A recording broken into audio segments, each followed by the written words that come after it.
අපි අද කතා කරන්න යන්නේ සෛලීය ශ්වසනය සම්බන්ධයෙන්. මොකක්ද ළමයි සෛලීය ශ්වසනය කියලා කියන්නේ? සෛලීය ශ්වසනය කියලා සරලව කියන්නේ ඔය කාබෝහයිඩ්‍රේට, ලිපිඩ, ප්‍රෝටීන ඔන්න ඔය කාබනික සංයෝගවල අන්තර්ගත රසායනික ශක්තිය නිදහස් කරලිවලා ඒ ශක්තියෙන් ATP හදන එකට තමයි අපි කියන්නේ සරලව සෛලීය ශ්වසනය කියලා. ඒ කියන්නේ සෛලීය ශ්වසනයේදී වෙන්නේ ඕක. හැබැයි අපි මේකට නිශ්චිත අර්ථ දැක්වීමක් දෙනවා. මේක අර විදියට අර අවිධිමත්ව කියන්න බෑ. මේකේ අර්ථ දැක්වීම තමයි මේකෙදී අපි කියනවා සෛලීය ශ්වසනය කියලා කියන්නේ කාබෝහයිඩ්‍රේට වැනි කාබනික සංයෝගවල අන්තර්ගත රසායනික ශක්තිය පියවරෙන් පියවර සිදුවන ඔක්සිකාරක ක්‍රියාවලියක් මගින් නිදහස් කරමින්. ඒ කියන්නේ කාබෝහයිඩ්‍රේට වල අන්තර්ගත ශක්තිය පියවර ගණනාවක ඔක්සිකාරක ක්‍රියාවලියක් මගින් නිදහස් කරනවා. නිදහස් කරමින් ATP වල අන්තර්ගත රසායනික ශක්තිය බවට පත් කරන එන්සයිම මගින් උත්ප්‍රේරිත ක්‍රියාවලියට තමයි අපි කියන්නේ මොකක්ද? සෛලීය ශ්වසනය කියලා. ඕක තමයි අර්ථ දැක්වීම. ඊළඟට ළමයි සෛලීය ශ්වසනය ගත්තොත් අපිට මේක ප්‍රධාන ආකාර දෙකකට බෙදන්න පුළුවන්.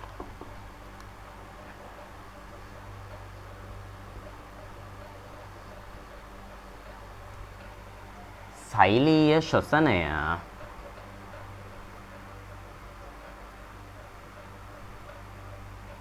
අපිට ප්‍රධානාකාර දෙකකට බෙදන්න පුළුවන්. එකක් තමයි ස්වායු ශ්වසනය.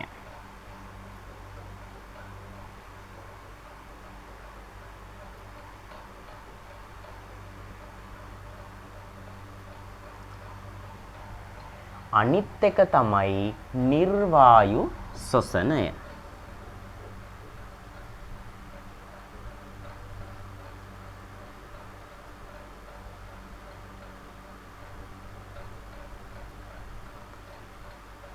හරි. මොකක්ද මේ දෙකේ වෙනස?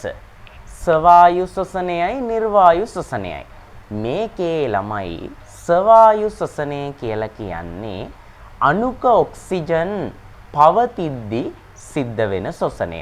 ඒ කියන්නේ මේ ස්වායු ශ්වසනය වෙන්න නම් අණුක ඔක්සිජන් තියෙන්න ඕනේ. ඒ කියන්නේ ඔක්සිජන් තියෙන්න ඕන. මේ O2 ඇති විට සිදුවන ශ්වසනය තමයි ස්වායු ශ්වසනය කියලා කියන්නේ. මොකක්ද නිර්වායු ශ්වසනය කියලා කියන්නේ? නිර්වායු ශ්වසනය කියලා කියන්නේ අණුක ඔක්සිජන් නොමැති අවස්ථාවලදී සිද්ධ වෙන ශ්වසනයට. අණුක ඔක්සිජන් නැති විට සිද්ධ වෙන ශ්වසනයට තමයි අපි කියන්නේ නිර්වායු ශ්වසනය කියලා.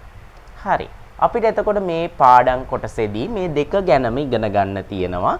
ස්වායු ශ්වසනය ගැනත් ඉගෙන ගන්න තියෙනවා. නිර්වායු ශ්වසනය ගැනත් ඉගෙන ගන්න තියෙනවා. නිර්වායු ශ්වසනයේ තව ආකාර දෙකක් තියෙනවා. ඒකේ වෙන දේවල් දෙකක් ලැක්ටික් අම්ල පැසීමයි, එතිල් මධ්‍යසාර පැසීමයි කියලා ආකාර දෙකක් තියෙනවා. එතකොට ওই දෙක ගැන අපිට ඉගෙන ගන්න තියෙනවා. එහෙනම් අපි මුලින්ම ස්වායු ශ්වසනය ගැන ඉගෙනගෙන ඊට පස්සේ නිර්වායු ශ්වසනයට යමු. හරි. එහෙමනම් මුලින්ම බලමු අපි ස්වායු ශ්වසනය.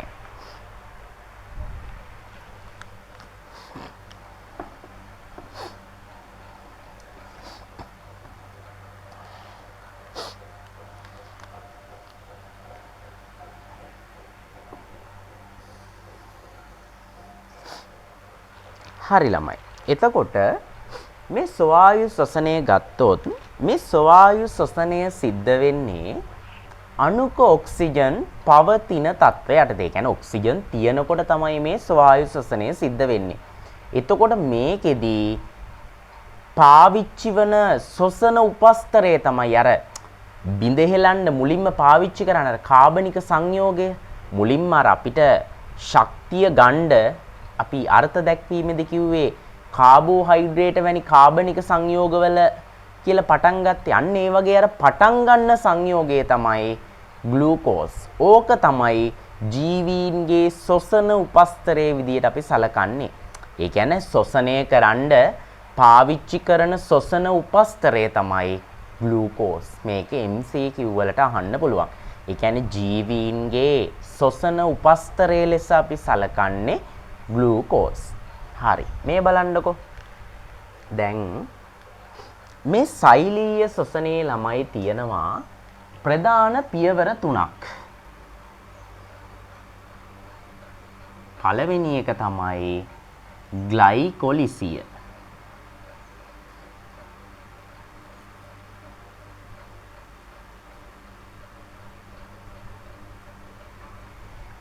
ග්ලයිකොලිසිය. පේනව නේද? ග්ලයිකොලිසිය. දෙවැනි එක තමයි පයිරුවේට් ඔක්සිකරණය හා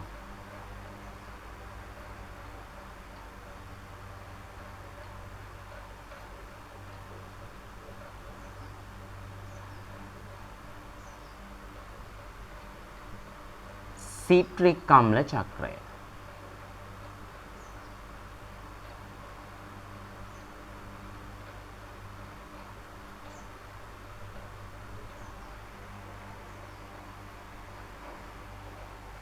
තුන්වෙනි එක තමයි ඔක්සිකාරක පොස්පොරයිලීකරණය. එහෙම නැත්නම් මේකට අපිට කියන්න පුළුවන් ඉලෙක්ට්‍රෝන පරිවහන දාමය කියලා. මේ නම් දෙකම වැදගත්.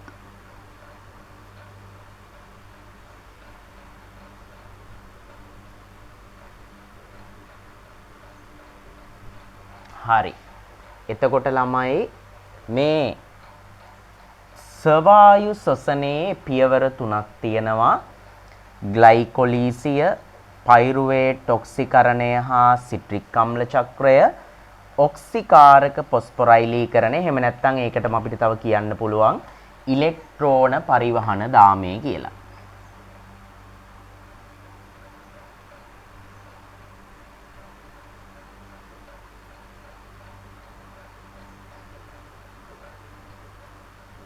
ඉලෙක්ට්‍රෝන පරිවහන දාමය කියලාත් කියන්න පුළුවන්. හරි. දැන් අපි බැලුවොත් මේ මං ඇඳලා තියෙන්නේ සෛලයක්. මේ සෛලයක තියෙනවා මැද්දේ න්‍යෂ්ටියක් තියෙනවා. දල වශයෙන් අදින්න න්‍යෂ්ටි අපිට මෙතනදී වැදගත් නෑ. සෛල ඇතුලේ තියෙනවා මයිටොකොන්ඩ්‍රියා කියලා ඉන්ද්‍රියකාවක්.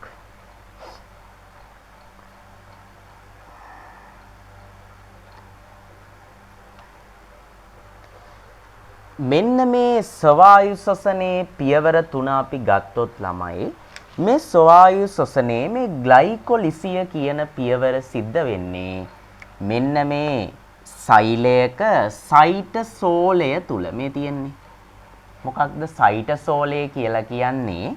මේ දැන් සෛලය වටේට තියෙනවනේ මෙන්න මේ ප්ලාස්ම පටලය. දැන් හිතන්න මේ තියෙන්නේ සත්ත්ව සෛලයක්. හරිද? සත්ත්ව සෛලයක පිටතින්ම තියෙන්නේ ප්ලාස්ම පටලය නෙමෙයි. බලන්න. ප්ලාස්ම පටලය. ඔය ප්ලාස්ම පටලයට ඇතුලෙන් තියෙන සියල්ලටම ඒ කියන්නේ මේ අවකාශය කියන්නේ ඇත්තටම මෙන්න මේ සෛලය ඇතුලේ තියෙන ජෙලි වගේ පූරකයක්. ඒ කියන්නේ මොන හරි ජෙලි වගේ පූරකයක් තමයි මේ සෛලය හැමතැනම තියෙන්නේ. ඔය ජෙලි පූරකේ තමයි න්‍යෂ්ටියද මයිටොකොන්ඩ්‍රියාද රයිබෝසෝමද මොන හරි ඉන්ද්‍රියකා ගිලිලා තියෙන්නේ මෙන්න මේ පූරකේ ඇතුලේ. එතකොට ළමයි මේ ප්ලාස්ම පටලයට ඇතුළතින් තියෙන සමස්තයටම අපි කියනවා සෛලප්ලාස්මය කියලා. සෛලප්ලාස්මයෙන් ඉන්ද්‍රියකා ටික අයින් කරාම අපිට හම්බෙන මෙන්න මේ වටේ තියෙන මෙන්න මේ තියෙන ජෙලීමය පූරකයට මේ තියෙන ජෙලීමය පූරකයට අපි කියනවා සයිටසොලය කියලා. මේක අයිඩියා එක තියාගන්න එක වැදගත්. සයිටසොලය කියලා අපි කියනවා ඒකට. සෛලය ඇතුලේ තියෙන ජෙලීමය පූරකයට අපි කියනවා සයිටසොලය කියලා. එතකොට ළමයි ඊට අමතරව ඔයාලා අහලා තියෙනවා මයිටොකොන්ඩ්‍රියා ව්‍යුහයටදී මයිටොකොන්ඩ්‍රියාවේ මේ ඇතුලේ අවකාශයට අපි කියනවා පූරකය කියලා. ඒ වගේම මයිටොකොන්ඩ්‍රියාවේ මේ තියෙන අභ්‍යන්තර පටලය ඇතුළට නැවිලා හදලා තියෙන මේ ඇඟිලි වගේ නෙරුම් වලට කියනවා මියර කියලා. මේ බලන්න.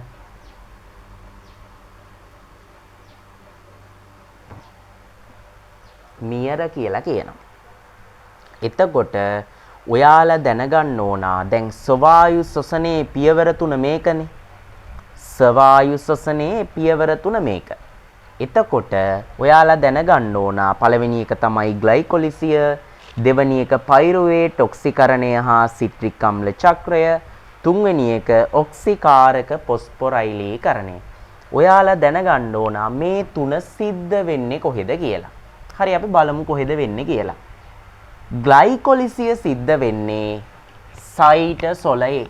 මේ තියෙන්නේ මේ ග්ලයිකොලිසිය සිද්ධ වෙන්නේ මෙන්න මේ සෛලේ මෙන්න මේ ඇතුලේ තියෙන ජෙලීමය පූරකෙ මෙතන තමයි සිද්ධ වෙන්නේ.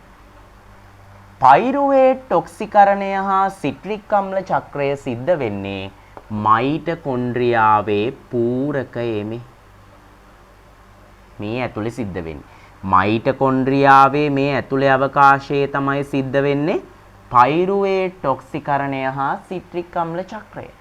ඊළඟට ළමයි ඔක්සිකාරක පොස්පොරයිලීකරණය හෙවත් ඉලෙක්ට්‍රෝන පරිවහන දාමය සිද්ධ වෙන්නේ මියර මත. ඒ කියන්නේ මේ තියෙන්නේ ඇඟිලි වනි නෙරුම් මත තමයි සිද්ධ වෙන්නේ.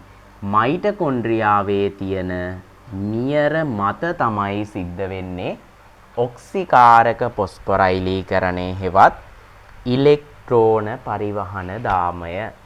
ඕක තමයි මේ ස්වායු ශ්වසනය ඒකේ පියවරයන් සිද්ධ වෙන ස්ථාන. හරි. ඊළඟට අපි බලමු ස්වායු ශ්වසනයේ ප්‍රතික්‍රියාව මොකක්ද කියලා. හරි මේ බලන්න.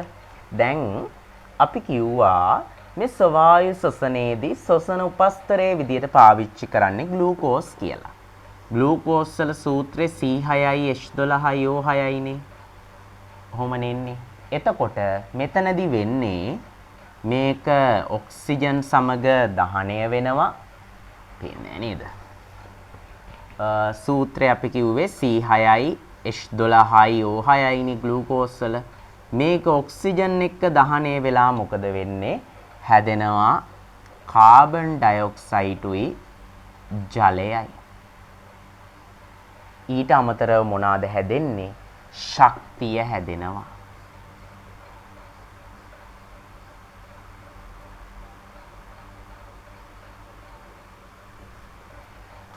මේ බලන්න.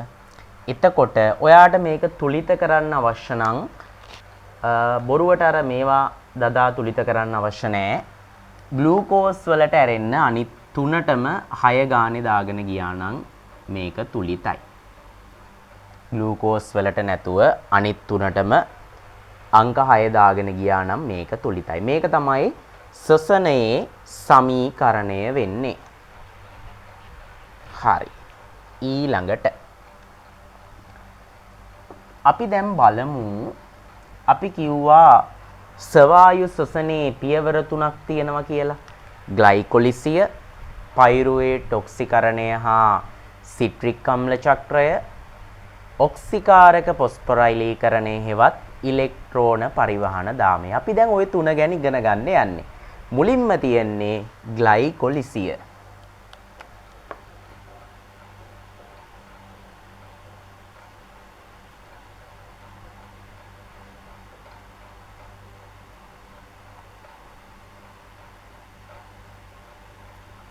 හරි. අපි දන්නවා මේ ග්ලයිකොලිසිය කියන සිද්ධිය සිද්ධ වෙන්නේ ළමයි සයිටොසොලය ඇතුලේ. කියන්නේ අර සෛලය ඇතුලේ තියෙන ජෙලීමය කොටස ඇතුලේ. ඇයි මෙතනදි මේක සිද්ධ වෙන්නේ? මේක සයිටොසොලය ඇතුලේ සිද්ධ වෙන්න හේතුව තමයි ඒ ග්ලයිකොලිසිය කියන ක්‍රියාවලිය සඳහා අවශ්‍ය එන්සයිම තියෙන්නේ මේ සයිටොසොලය ඇතුලේ. ඒ හින්දා තමයි මේක මෙතන සිද්ධ වෙන්නේ. කියන්නේ මේ ග්ලයිකොලිසිය කියන ක්‍රියාවලියට අදාළ අවශ්‍ය එන්සයිම තියෙන්නේ සයිටොසොලේ. ඒ හින්දා තමයි මේක සයිටොසොලේ සිද්ධ වෙන්නේ. එතකොට මේකෙදි මොකද වෙන්නේ? මේකෙදි ග්ලූකෝස් අණුවක් පත් වෙනවා.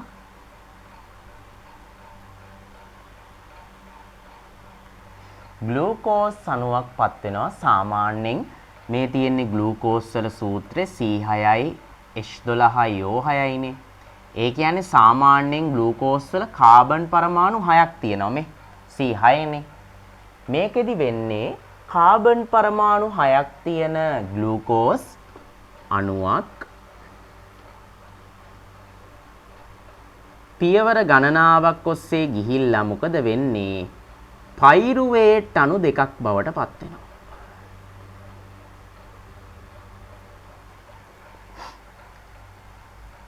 කාබන් 6ක් තියෙන ග්ලූකෝස් අණුවක් පියවර ගණනාවක් ඔස්සේ බිඳ වැටිලා